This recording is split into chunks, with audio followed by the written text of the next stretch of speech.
నన్ను బాధిస్తున్న ప్రశ్న ఒక్కటి, మనం ఎక్కడి నుంచి పుడుతున్నాం, ఎక్కడికి పోతున్నాం? ఈ సందేశం నివారించింది. ఈ రహస్యం తెలుసుకోవటానికి దేవతలకే సాధ్యం కాలేదే మానవులకు సాధ్యమవుతుందా? మీ వంటి మహానుభావులే సాధ్యం కాదంటే మాకు దిక్కెవరు స్వామి?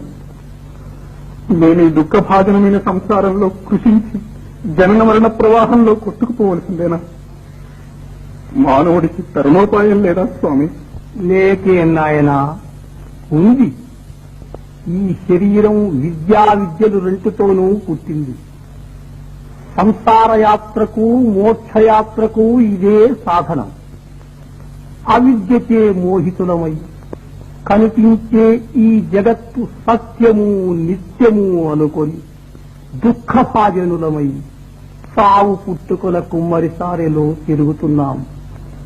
ఇదంతా అనిత్యమని, ఈ నాటకానికంతటికీ కారణమైన మహాచైతన్యం వేరే ఉందని, అది నిత్యము సత్యమని తెలుసుకొని ఆ ఆత్మానుభవం పొందాలి. అదే జీవిత పరమార్థం.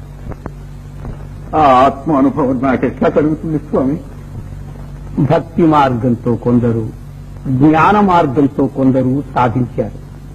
కానీ జీవన్ముక్తికి రాజయోగమే సులభోపాయమని పెద్దల మతం. రాజయోగం నాకెవరు ఉపదేశిస్తారు స్వామి? ఆ సమయం వచ్చినప్పుడు పరమాత్మే సద్గురువుని వచ్చి ఉపదేశిస్తాడు.